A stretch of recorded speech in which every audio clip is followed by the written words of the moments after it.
Hello and welcome to the Everything is Black and White podcast. Andrew Musgrove here. Hope you guys are doing well. If you're listening on the audio channel, thank you as always. Do leave us a rating and review. And if you're watching on YouTube, give the video a thumbs up and hit subscribe on the channel. Your support is greatly appreciated. I come to you today to talk about two big bits of Newcastle United news. It is the 4th of July. We'll start with the appointment of Paul Mitchell as Newcastle United's new sporting director. He arrives from Monaco. This, of course, has been a long drawn-out saga. Who would replace Dan Ashworth was the question. Dan Ashworth finally heading to Manchester United earlier this month, or actually on the deadline of the PSR deadline. Man United finally paying up the compensation Newcastle United wanted. It's not too sure how much they've paid, but he's gone. And Newcastle United have wasted no time in appointing what I think is a very, very good appointment. I think a statement appointment, because no matter what you think about Dan Ashworth, you might feel, as I'm sure a lot of you guys will do, that you've been stabbed in the back, that you've been betrayed because Dan Ashworth jumped ship at the first opportunity by going to Manchester United. And that's perfectly acceptable to have that viewpoint as a Newcastle United fan. I can kind of understand that. But you put that emotion aside, I think Dan Ashworth was the man at the top of his game. I don't think there's anyone out there as good as Dan Ashworth at what he does. There's a reason Newcastle United went after him and brought him here to be one of the first pieces of the jigsaw. There's a reason why Manchester United came to Newcastle United and wanted him and waited so long before they could appoint him, because of course he was on garden leave. He is one of the best in the business, if not the best. So to appoint his replacement and get anywhere near the level of Dan Ashworth was always going to be a tough task. You can see why it's gone on a little longer than most would have liked. You can see why they had a bit of a short list and why they conducted interviews with several people. For me, Paul Mitchell is that appointment. He is the person who is as good or as close to Dan Ashworth as you can get without being Dan Ashworth. You know, lots of talk about Dougie Freeman and going after him at Crystal Palace. He ended up signing a new deal. For me, Paul Mitchell is the better appointment, without a shadow of a doubt. I'm really excited by this appointment. I think Newcastle United fans should be as well. His reputation, his experience speaks for itself. He's a man with a big reputation. He's a man who was on the shortlist for Manchester United's role as sporting director, was undoubtedly probably on the shortlist of a few others, maybe Liverpool, when they were looking for a new man. It's because of his history in the game. It's because of his experience, because of what he's achieved at the likes of Monaco, at the likes of Leipzig, at the likes of Southampton and Spurs. He is a really solid appointment. And I think it sends out a statement to the rest of the Premier League, to top teams in Europe, about Newcastle United's desire for quality, for the very, very best. You know, they haven't sat there and felt sorry for themselves with Dan Ashworth. They've made Man United wait. They've made Man United pay some compensation, certainly higher than what they would have liked to have paid Newcastle United for Ashworth. And then they've gone out and replaced Ashworth with someone who was very, very, very good. We're going to hear from Newcastle Fans TV's Sam Mulner in a minute, because I know he's very excited about this appointment. So I'll let you hear from him in a moment. But let me just run through a bit about Paul Mitchell before we hear from Sam. So he had a playing career, did Paul Mitchell, but it was ended by injury. He then started out at MK Dons in a scouting and recruitment role, and then went on to Southampton, Tottenham, as I've mentioned, Leipzig, and AS Monaco. And I think the fact he's got that experience in the Premier League is absolutely key, because it means he can come in, he knows how it all works. Okay, maybe there's a few more financial rules that he has to get used to and has to understand, but for the large part, he understands how clubs tick, he understands how the Premier League works, and he can just hit the ground running, which is massive for Newcastle United. Potentially, if it had been an appointment without that Premier League know-how, without that experience, then maybe it would have taken a little while to bed in. But what Newcastle United need is, they need, to put it a bit bluntly, they need success this summer in the transfer window. They need, and it needs to come quickly. I think this appointment boosts the morale of Newcastle United fans who may be feeling a bit downhearted given what happened at the end of June with the sell of Minter to Brighton, Anderson to Nottingham Forest that needed a pick-me-up. This is the pick-me-up to begin July. And the hope now he's in and he can accelerate the transfer window to come. They've signed Lloyd Kelly. Okay, you've had an underwhelming time of it with John Ruddy and the keeper from Nottingham Forest. But now there's a sporting director in place.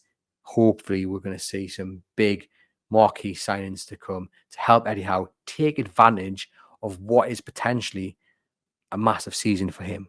No European football, not playing 3 games in a week. They can really attack the Premier League. Top 4, I think, has to be the desire, the want, the hope. But who knows what they could achieve? Cup final, maybe even some people have said a go at the Premier League, which I think is a little bit out of their grasp, the title. But look, they've got to make sure they take advantage of this rather relaxed schedule in many ways. We saw last season how it impacted them having to play so many games in a short space of time. The squad was absolutely decimated. They haven't got that. They need to take advantage of not having that. And Paul Mitchell will be a part of that. We'll hear from Sam now, and we'll get Sam's view on the appointment of Paul Mitchell. Then I'll come back and we'll talk a little bit about a bit more about Mitchell and what we could expect from him. And we'll hear from him as well, or at least I'll read the quotes out and then he's given the website. But here's what Sam Milner from Newcastle Fans TV had to say about Paul Mitchell becoming Newcastle United's sporting director. I remember we're here because there's been some big news regarding Newcastle United, big appointments in terms of the people upstairs making the decisions, and it is that Paul Mitchell has been appointed as the club's sporting director. Of course, he will replace Dan Ashworth, who finally joined Manchester United after months of gardening leave. And Sam, as an appointment goes to replace Dan Ashworth, who, in my opinion, was at the top of his game. I don't think there were many people better in his role than Dan Ashworth. To get someone as good as him was always going to be a task. But in my opinion, Paul Mitchell, they've got him right there. Yeah, and this was so important, as you say, because if we had got this wrong, we would have felt the effects of Dan Ashworth's exit, and for years to come, really. It's a lot more important than probably most give it credit for, but for me, they've got it right. It's brilliant now to draw a line under the whole situation, and we've got rid of Dan Ashworth finally. It's been going on for way too long. Don't get me wrong, I loved the way Newcastle United handled it. I thought it was hilarious. But yeah, to get Paul Mitchell in, who's got a great track record of not just signing top quality players, but working within a budget as well, because of PSR, as we saw last weekend, working on a budget in some cases, whilst we've got endless amounts of money, working within a budget to satisfy these horrendous PSR rules can still be quite important. Got a great track record at Southampton, Sadio Mane, and whatnot. It's really important to get this right, and Southampton, Tottenham signing the likes of Son, and across the RB group at Leipzig as well. He's got a really good track record. So it makes you wonder about Dougie Freedman and how serious that was. Dougie Freedman did great at Crystal Palace. Continues to do great at Crystal Palace. But this appointment of Paul Mitchell is fantastic. And the best thing about it, and the thing I love about our fan base, is already on Twitter or X or whatever it's called this week. There's retweets happening of Man United fans all wanting Paul Mitchell, which I sincerely adore. And another thing, when the news breaks, there was no kind of speculation, no warning of it's happening. You don't see any journalists or ITKs, all that nonsense, 48 hours before saying, Paul Mitchell's set to be announced, blah, blah, blah, blah. No, 9 o'clock Thursday morning, bosh, slap bang in your face out of nowhere. Love it. Yeah, it's a great appointment. It really, really is. It's a statement, I think, as well, because he is one of the best in the business. His track record, as you've mentioned, Leipzig, Monaco, Spurs, it speaks for itself. Some of the players that he's dealt with, as you've mentioned, Trippier, Son, Mane and Cuckoo. The list goes on. He's dealt with players who are now some of the best players in the world, and he's discovered them and he's set them on the path to stardom. And I'm really, really excited to see how he gets on at Newcastle United. You mentioned there the chase for Dougie Freedman, and reports that he decided to stick with Crystal Palace, got a new contract, and Newcastle were keen on him. And the fact that they can now draw the line in the Dan Ashworth because he's gone to Manchester United. We look at the window, Sam, and we talk about the disappointments of the weekend just gone and the PSR rules and selling Elliot Anderson and Minter to Brighton, and how really this window they need to hit the ground running. They need to go out and they need to invest in some top quality players and make sure they can take advantage of not having European football next season and make sure they get top four again. To get Paul Mitchell in right at the start of the window, that is a good start, isn't it? Because now he can really get to work and help push Newcastle United over the line when it gets to their top targets. Yeah, I mean, look, this morning's been very welcome good news. The start of the transfer window has been a touch underwhelming with the incomings. Lloyd Kelly, obviously, good bit of shrewd business, really, on a free, and then the goalkeepers, and obviously the Lewis Hall deal, which we all knew about, was going to be made permanent. So already we've spent £28 million on Hall. The outgoing things were heartbreaking because no one likes to see genuinely good young talent leave. And look, 2 out of the 3 of our young stars have had to be sold. It could have been a lot worse, and we could be talking about Isaac or Gordon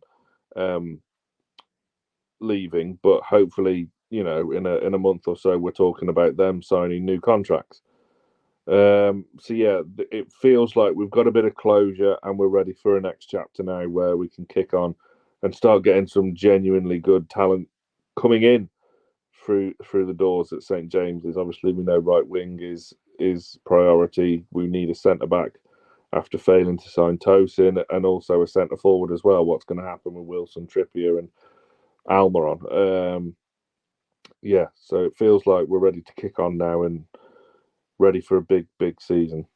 Yeah, exciting stuff ahead. Sam, I'll let you go because I know you've got a dash. Thank you very, very much for popping on and sharing your opinion on the appointment of Paul Mitchell as sporting director at Newcastle United. And I'll see you in a wee bit, Sam. Thank you very much. Au revoir.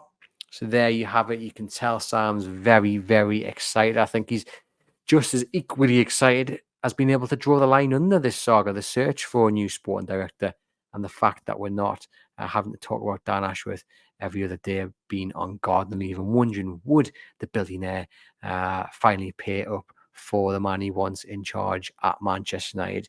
Thankfully, that's all at an end, and they've appointed someone who is very, very good. He's an elite sporting director, I think, and we'll see the benefits of him being in position now. Obviously Newcastle had that PSR, bit of chaos, bit of mess. You wonder if they'd had a sporting director in place, would that have happened? He's going to have to get grips with everything. He comes in, I think, on a really solid footing, given the funds that they've now raised. Hopefully, there's no prospect of a points deduction, because that would be some introduction to Newcastle United, wouldn't it, if there was a points deduction coming down the road. Hopefully, they've avoided that. Let's hear what Paul Mitchell had to say. He says, it's with immense pride that I accept the responsibility of being Newcastle United's new sporting director. I've seen the recent growth and ambition of the club. This, plus the amazing fan base, made the decision to join an easy one. I can't wait to get started and help continue the organisation's growth and long-term competitiveness in all areas of elite football performance. With Paul Mitchell, it's not just about recruitment and scouting. He's got an eye for that because he has, unearthed the likes of Trippier, Son, Mane, and Cuckoo. He has history of doing that, but also he has history and experience and know-how of psychology, sports science, nutrition, sports medicine, and even things like the impact of travel, how to make it better for the clubs, for the squads, so that they get the most out of them on a match day and that they're not impacted by, travel and sitting on the backsides for 4 hours, whatever it may be. He's got a real grasp of every advantage that you can get in football. Everything, not just about signing players, not just about tactics and whatever. It's about squeezing every little ounce of advantage you can get out of whatever it may be. As I mentioned, that likes of nutrition and travel. He knows about this. He's got a reputation. He's got the experience. He's achieved it at the clubs he's been at. It really is a solid appointment. I think with Dan Ashworth, his real strength was maybe setting up a club to run that if you removed him, it would still run. You just need to put someone in his place. And his strength was probably scouting and recruitment. Whereas with Paul Mitchell, you've got a little bit more. I'm not saying Dan Ashworth didn't know how to do that. Paul Mitchell, certainly on the surface, looks like he knows how to do that at a better level. It really is a solid appointment. As I said, a statement appointment. Do let me know in the comments what you think about this appointment. Darren Eales, Newcastle United CEO, said, "We are delighted to welcome Paul to Newcastle United. He brings a successful track record and wealth of experience to the club. His extensive and diverse experience in football leadership, culture change, and recruitment means he is the ideal person to lead our sporting directorate. We look forward to working with Paul and supporting him in our pursuit of long-term sustainable success." So Darren Eales very happy with that appointment. My colleague Aaron Stokes has wrote a lovely piece on Paul Mitchell's background. I just want to read you a couple of bits from it. Mitchell was involved in Tottenham's transfer strategy when it comes to Kieran Trippier, Dele Alli, Son Heung-min, and a few others. Key in landing Sadio Mane for Southampton, Christopher Nkunku when he was at Leipzig.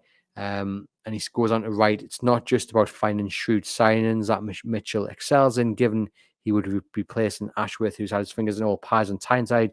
The executive luckily has his head screwed on when it comes to various areas of running a football club." And as I've mentioned, it is about that advantage.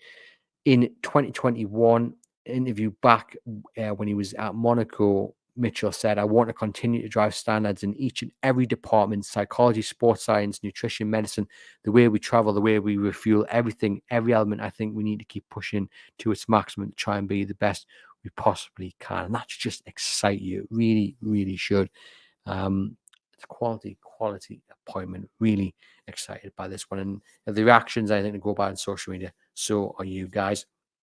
I just want to talk about the injury to Lewis Miley as well. And obviously, it's a big blow. Excellent exclusive from my colleague Lee Ryer to bring you this story first. The fact that Lewis Miley has broken his metatarsal and he's going to be out for potentially 12 weeks. It's a devastating blow, especially considering the sale of Elliot Anderson. There was questions about whether Newcastle United had enough in midfield. You felt, even despite the exit of Elliot Anderson, that they maybe did. My colleague Aaron Stokes was adamant that they did have enough and there were other priorities. I was thinking maybe I'd still like to see someone with a defensive kind of bone about them. And now with the injury to Lewis Miley, I think you will maybe reluctantly see Newcastle United dip into the market. I mean, what is 12 months? You're looking at October time, are you? Yeah, August, September, October time. So 12 months, 12 weeks, 3 months. You are looking at October time. So that's 2 months of worth of football out, and then you have to give them time to get back to match fitness. So Newcastle United potentially could dip back into the market. I mean, obviously they have Bruno, Joe Linton, Sean Longstaff, Sandro Tonali returning, Joe Willock there as well. I mean, it's ironic, isn't it? Because you wouldn't be too worried if Miley picked up a injury had they kept Elliot Anderson.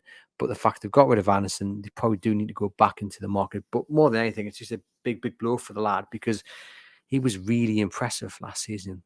He seized his opportunity. He seized his chance.